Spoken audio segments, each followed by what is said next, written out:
Sibam ya, besok suka jadi ya. Iya, terima kasih untuk kedatangannya teman-teman. Sebelum kita mendengarkan cerita singkat mengenai Nomensen dan mengenai kuburan dari ujung ke sana, kita mulai dengan nyanyian dan doa, baru saya akan menjelaskan kepada teman-teman sekalian mengenai sejarah dari perjalanan misi Nomensen. Tapi sebelumnya buat teman-teman sekalian, kebetulan saya juga baru di sini ditempatkan. Saya calon pendeta Martiana Borusi lain. Saya baru ditempatkan kurang lebih 1 minggu di Jepang ini. Jadi mungkin ada sedikit bahasa ataupun nama dan tahunnya agak lupa. Jadi saya nyontek dikit nggak apa-apa ya. Ya. Sebelum kita mulai, kita kan udah remaja naposok, udah parkur malua ya. Berarti udah belajar buku ende ya. Nyanyi Marende Mahita sian buku ende nomor 660. 660. Buka buku endenya nomor 666. Sudah semua? Ikondo buano tabarita rantai tehon. Ikondo ano tabarita tuinganan nolome. Mana suaranya?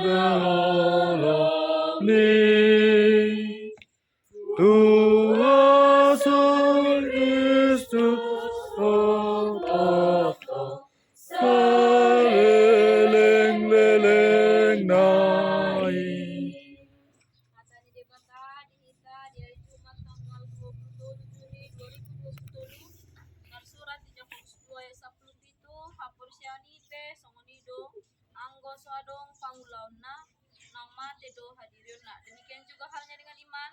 Jika iman itu tidak disertai perbuatan, maka iman itu pada hakikatnya adalah mati. Ido sahatna martang yang mahita martua maakan atau mangihon hatani debata jalan opiapsa. Amin. Ya, teman-teman sekalian, Parguru Malua, apa di Parguru Maluanya udah belajar sejarah? Ya.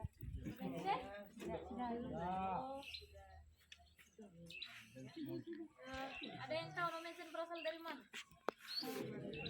Dari Sidikalang. Ya. Oh. Dari mana ya? Nama desanya? Nama desanya? Belum sampai ke situ ya. Kapan? Ini ujiannya kapan? Aduh, harus ulang ini emang. Remedial ini, aduh. Ujiannya ke sini ya. Ya, biar nggak sia-sia datangnya, biar diingat. Ujian kedua nih. Belum lolos kemarin itu. Iya, jadi Nomensen ini adalah seorang pemuda. Dia berasal dari desa di daerah Jerman yang bernama Nordstein, Jerman. Nomensen ini dulunya seperti kita, ini teman-teman sekalian, lagi masih tahap memiliki hobi ataupun kesukaan ya. Pada saat itu Nomensen memiliki satu kebiasaan ataupun satu hobi, yaitu bermain kuda. Ketika Nomensen bermain kuda, dia terjatuh dari kudanya dan mengakibatkan kakinya patah dan dia mengalami kelumpuhan. Dia nggak bisa jalan nih Nomensen ini pada saat itu. Setelah itu Nomensen berdoa dan dia bernazar ataupun berjanji kepada Tuhan, jika kakinya sembuh ataupun dia bisa berjalan, maka dia akan menjadi salah seorang penyebar firman Tuhan kemana orang yang belum mengenal firman Tuhan. Nah, itu janji Nomensen ketika dia berusia kurang lebih 18 tahun. Pada saat itu dengan nazarnya, dengan janji dan doa dan keyakinannya Nomensen sembuh dan dia bisa berjalan. Kemudian setelah dia dewasa, dia melanjutkan pendidikannya ke jenjang yang lebih tinggi atau sekarang kita kenal dengan kuliah. Dia mengambil kuliah di bagian stasi misi penginjilan di Burman. Kemudian dengan semangatnya Nomensen menyelesaikan perkuliahannya, dan setelah dia selesai, dia kemudian meminta kepada bagian stasi penginjilannya ataupun kuliahnya, dia meminta supaya dia dikirimkan ke satu daerah yang tidak mengenal firman Tuhan. Awalnya Nomensen ingin dikirim ke daerah Borneo, Kalimantan. Tetapi pada saat itu di daerah Borneo dan Kalimantan tidak berjalan misi di daerah itu atau penginjilan di daerah itu, sehingga Nomensen dialihkan menuju ke daerah Sumatera. Kemudian dia bergabung ke lembaga misi RMG atau singkatan dari Renese Mission Self-Help. Dia kemudian bergabung dengan RMG ini, kemudian dia ingin dikirimkan ke daerah Sumatera. Tetapi teman-teman sekalian, perlu kita ketahui, bukan Nomensen misionaris pertama yang datang ke Tanah Batak. Ada 2 orang yang ternyata diketahui dari sejarahnya. Orang yang pertama datang ke Tanah Batak untuk menyebarkan Injil yaitu Richard Burton dan Nathanael Edward. Mereka berasal dari gereja Baptis, tetapi penginjilan mereka tidak berjalan dengan baik, sehingga mereka harus pulang ke tempat asalnya melalui Batavia atau sekarang kita ketahui dengan sebutan Jakarta. Seperti yang kita ketahui juga, dan bukan hanya Nomensen yang pertama sekali dikirim oleh RMG untuk menyebarkan Injil ke Tanah Batak. Di tahun kelahirannya 1834, Nomensen di tahun 1834 telah mengirim misionaris ke daerah Tanah Batak, yaitu Munson dan Liman.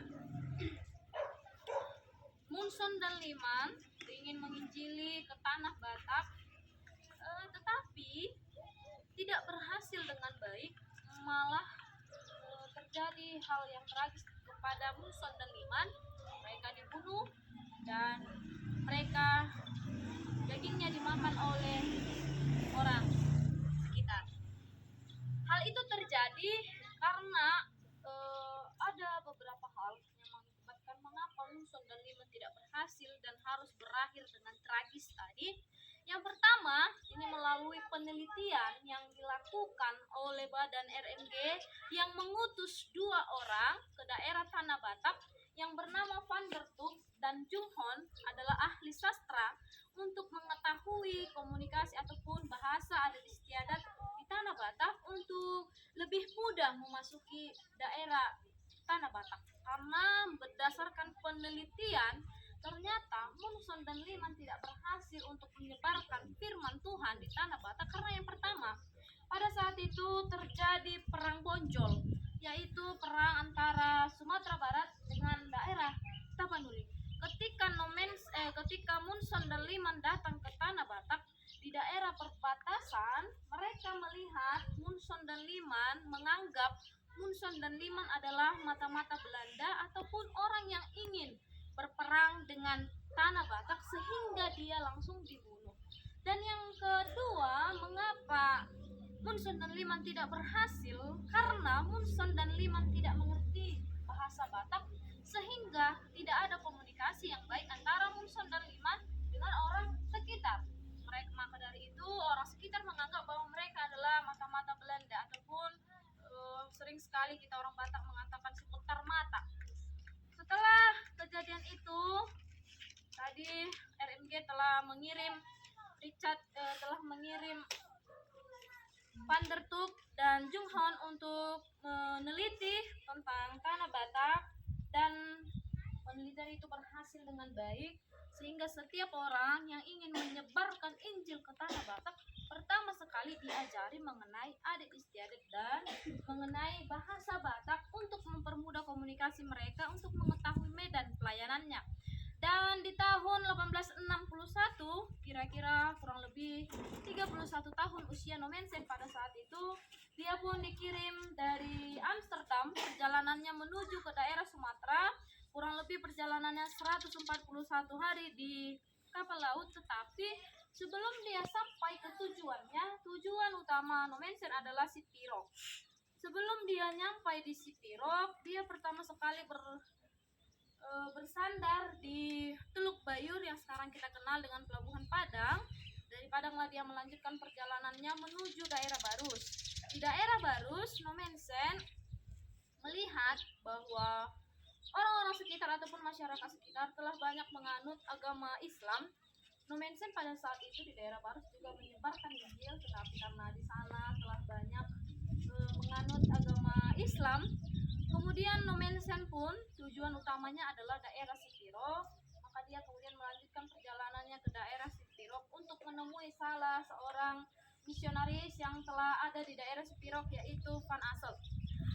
Ternyata sebelum Nomensen sampai ke daerah Sipirok, telah terjadi perundingan antara dua lembaga misi, yaitu Lembaga Merlo Belanda dan RMG tadi, untuk menyepakati mengenai daerah zending ataupun daerah pelayanan para misionaris yang akan ditempatkan ke satu daerah. Itu terjadi pada tanggal 7 Oktober 1861 yang dipelopori oleh 4 orang para misionaris, yaitu si Heine, Clemmer, Betts, dan Van Asselt, yang dikenal ataupun yang menjadi tonggak sejarah HKBP. Dinyatakan berdasarkan sejarahnya bahwa HKBP berdiri tanggal 7 Oktober 1861 yang dipelopori dari Heine, Clemmer, Betts, Van Asselt, dan kemudian dari situlah nama HKBP berdiri tanggal 7 Oktober 1861. Pada tahun 1862 Nomensen sampai ke daerah Sipirok. Dia langsung menjumpai Van Asselt untuk mengetahui daerah pelayanan yang harus dia layani. Kemudian Van Asselt menunjukkan daerah pelayanan yang harus dilayani Nomensen, yaitu yang pertama sekali daerah Rura Selindung atau yang kita kenal dengan sekarang Tarutung. Nomensen kemudian melakukan perjalanannya, dan tahun 1863 dia mulai masuk ke daerah Rura Selindung ataupun Tarutung, tetapi karena pelajaran, penelitian, pengetahuan yang telah diberikan kepada Nomensen melalui para misionaris, dia telah mengetahui siapa orang pertama yang harus dijumpainya untuk mampu memasuki daerah Tanah Batak, terutama daerah Rura Selindung. Pertama sekali dia menjumpai Raja Amandari Lumbantobing. Ini adalah salah satu raja yang berkuasa di daerah Rura Selindung. Dia menjumpai Raja Amandari dengan mengatakan maksud dan tujuannya adalah untuk menyebarkan Injil, supaya tidak dikatakan dia adalah antek-antek Belanda ataupun mata-mata dari Belanda. Kemudian pada saat itu Raja Amandari kebetulan memiliki seorang istri yang sedang mengalami sakit penyakit yang cukup parah. Telah dibawa kemana-mana tetapi tidak sembuh. Telah dilakukan berbagai macam usaha untuk menyembuhkan istrinya, tetapi istrinya tidak sembuh. Dengan keyakinannya, dengan rasa percayanya kepada Tuhan, Nomensen mendoakan Raja Amandari supaya mendoakan istri dari Raja Amandari supaya istrinya tadi sembuh.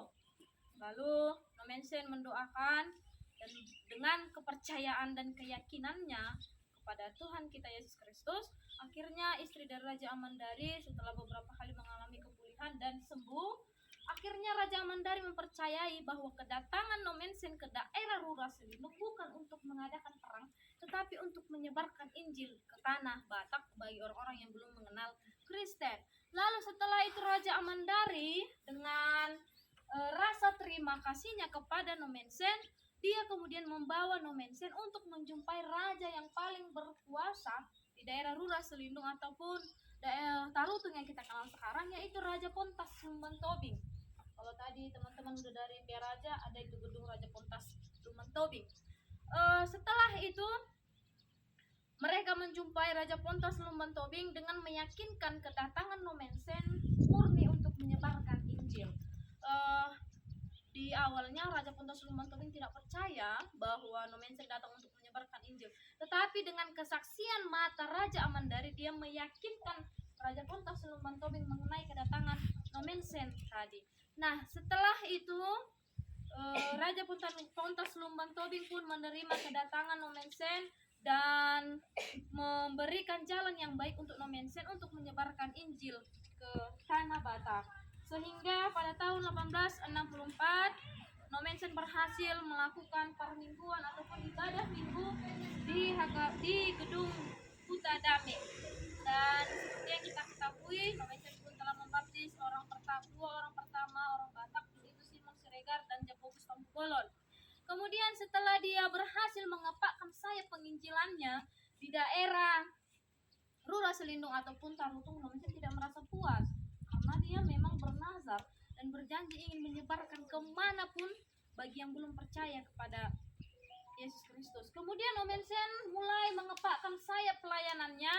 Dia mulai berpergian untuk melihat daerah-daerah tanah Batak yang belum mengenal tentang Injil.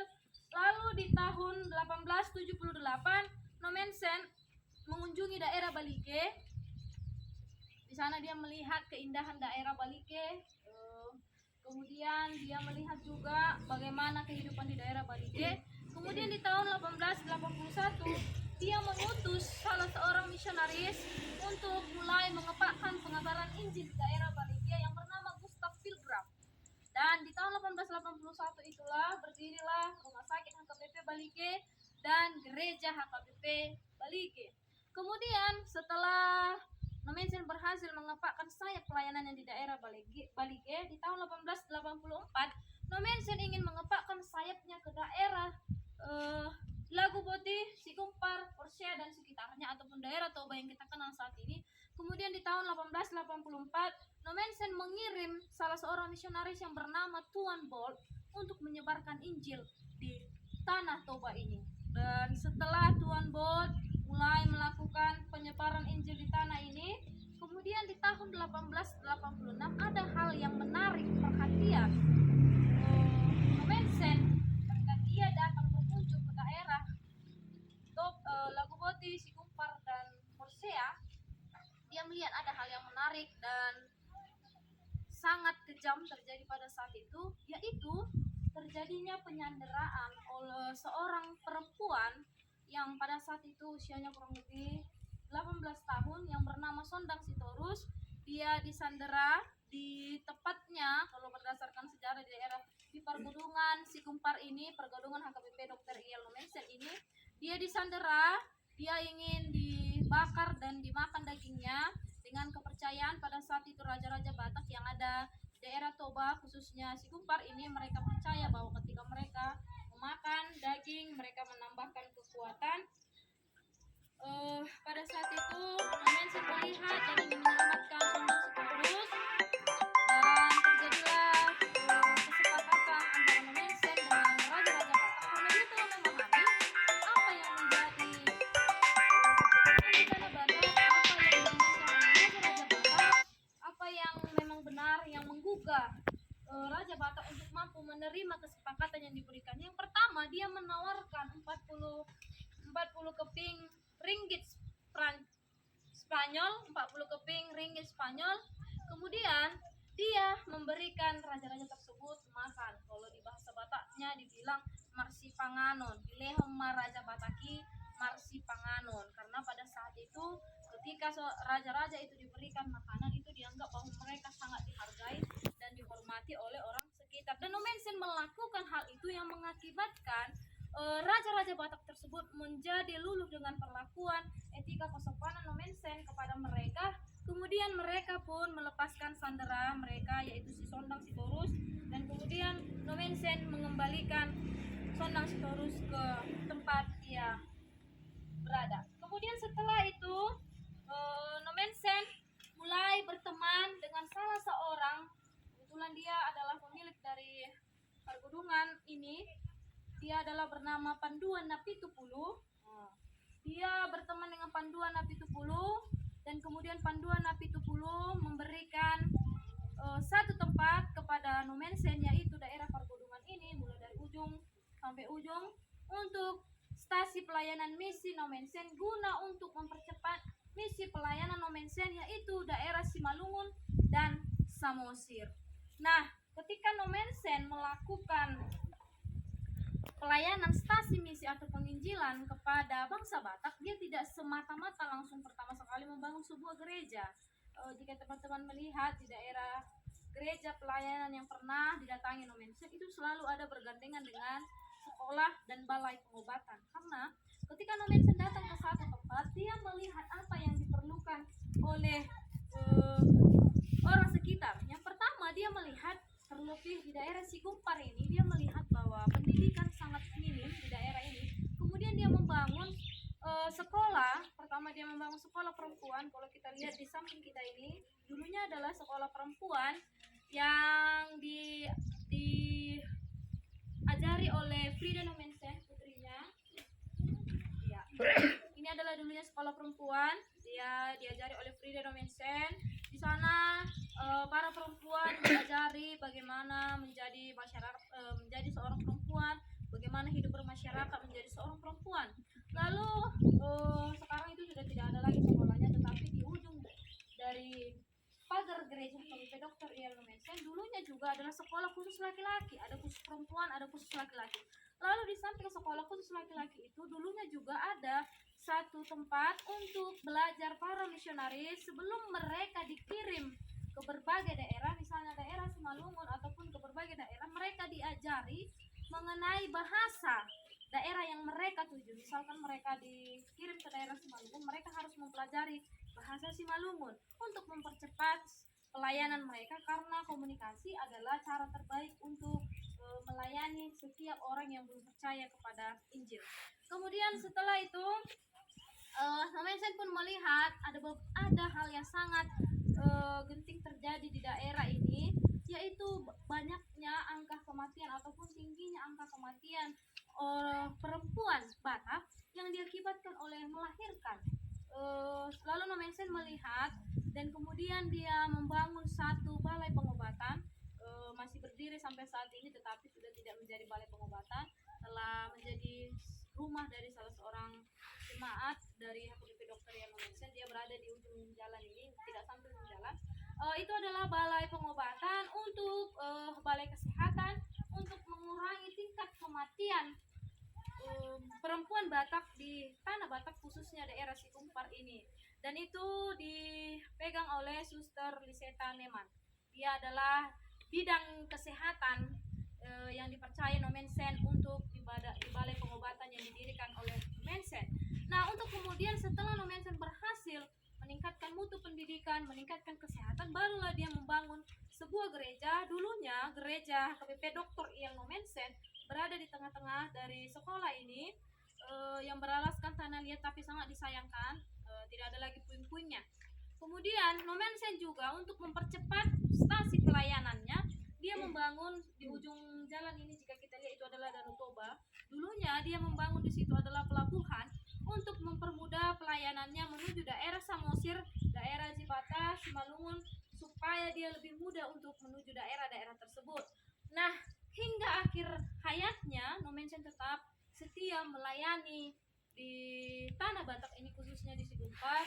Dan dilihat berdasarkan sejarahnya, sebelum akhir hayatnya dia masih sempat melakukan pesta zending di daerah Samosir. Setelah pulang dari situ, dia pun mengalami sesak dan akhirnya meninggal. Dan dia ditemani oleh anak laki-lakinya yang bernama Jonathan Nomensen, yang sekarang diabadikan menjadi gedung sekolah minggu HKBP Dr. Iel Nomensen. Di ujung ini dikatakan gedung sekolah minggu Tuan Jonathan, karena dilihat ataupun berdasarkan sejarahnya, Tuan Jonathan sangat dekat dengan anak-anak, khususnya sekolah minggu. Untuk teman-teman sekalian, Nomensen memiliki, dari sejarahnya dilihat, Nomensen memiliki 4 orang anak. Yang pertama yaitu Frida Nomensen, Jonathan Nomensen, dan Mikael Nomensen. Frida Nomensen lah yang hanya dikuburkan di sini. Jonathan Nomensen pada saat itu masih tetap melanjutkan pelayanan penginjilan orang tuanya ataupun Nomensen sendiri, tapi mungkin kurang lebih 30 tahun dia melayani, tapi dia kembali lagi ke daerah Jerman dan kemudian ke daerah Jerman dia diberikan. Dan anak yang ketiga yaitu Mikael Nomensen, dia telah meninggal dan dikuburkan di daerah Jerman. Dan yang keempat, diketahui bahwa ada seorang anak bayi yang telah meninggal, makanya tidak diketahui nama dan kapan dia lahir. Nomensen memiliki 2 istri, tetapi istri yang pertama meninggal, yang bernama Caroline Nomensen, dan yang kedua Christine Nomensen. Dan yang samping ini adalah istri kedua Nomensen, si Christine Nomensen. Ini adalah si Christine Nomensen, dan kemudian ini adalah Dr. Ia Nomensen, Eporus der Renaissance Zending in the Batak, London. Berdasarkan bukunya Bapak Pendeta J.R. Tauro dikatakan bahwa Nomensen layak untuk menerima dia sebagai Eporus pertama orang Batak, karena dia memang telah banyak mengorbankan waktunya, mengorbankan dirinya untuk menebarkan Injil ke tanah Batak ini.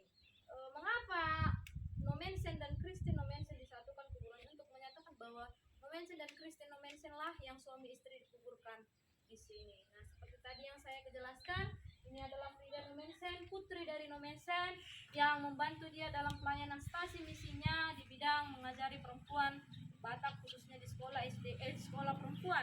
Suster Liseta Neman, ya inilah dia di bagian balai pengobatan Nomensen yang membantu dia untuk menyembuhkan dan menjaga turunnya kualitas, menjaga tingginya tingkat kematian perempuan di tanah Batak. Lalu yang kemudian kuburan yang ini Hans Meres Klaus Hulda, dia lahir tanggal 21 Oktober 1937, meninggal 7 Agustus 1938. Seperti yang kita ketahui, belum ada usianya, kurang lebih 2 tahun. Dia meninggal, dia adalah seorang anak dari misionaris dari daerah Sitorang. Dia mengalami sakit karena akibat penolakan orang tuanya di daerah Sitorang yang ingin menyebarkan penginjilan di daerah Sitorang. Dia mengalami sakit karena pada saat mereka ingin memasuki daerah Sitorang, mereka diusir dan mereka harus tidur di luar, mengakibatkan si anak bayi tersebut tidak tahan dengan dingin dan dia meninggal, usianya kurang lebih belum ada sampai 2 tahun. Yang kemudian ini adalah Miss Brin Smith. Dia lahir tanggal 17 Oktober 1860, meninggal 15 Agustus 1939.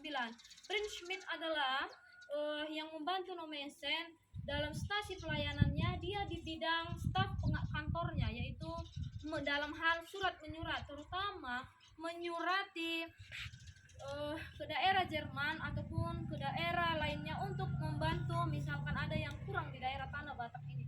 Dan Brin Smith juga membantu Nomensen dalam hal menyelesaikan berbagai masalah, ataupun bisa kita katakan dia adalah teman tukar pikir Nomensen. Lalu selanjutnya ini adalah Hulda. Jika kita lihat tidak ada tanggal lahirnya, tidak ada kapan dia meninggal karena tidak diketahui. Hulda adalah salah seorang istri pejabat Eporus dari misionaris Van Kessel. Dia meninggal karena mengalami sakit penyakit. Mereka juga ditolak ketika menyebarkan Injil. Lalu yang selanjutnya jika kita lihat teman-teman, ini adalah Tuan Sipakur. Dia tidak ada salib dan tidak dibuat di Somaragian, dan ada juga ini ciri khas, cuma dia yang punya ini. Ini adalah anjing Nomensen yang setia menemani Nomensen dalam pelayanannya.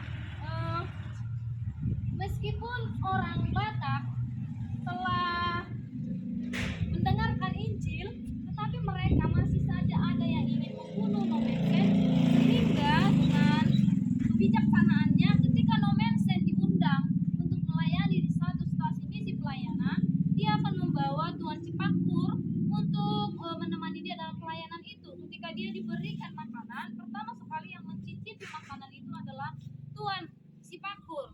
Lalu jika Tuan Sipakur tetap sehat, berarti tidak ada racun di makanan itu. Nah, mengenai kematian Nomensen, mengenai kematian Tuan Sipakur, ketika mereka pulang dari salah satu stasi pelayanan mereka, Nomensen mencoba menimba sumur miliknya. Kemudian entah kenapa Nomensen jatuh terpleset sehingga air yang ditimbanya tadi tumpah. Tuan Sipakur menjilat air tersebut dan dia mati. Ternyata Nomensen menyadari sumur miliknya telah diracuni oleh orang sekitar. Ini dibuat rantai untuk menunjukkan kesetiaannya kepada Nomensen. Mengapa dia dikatakan Tuan? Karena Nomensen di daerah Batak dikatakan Tuan Nomensen. Untuk mengenang anjingnya, maka diberilah nama Tuan Sipakur. Sipakur yang berasal dari bahasa Batak.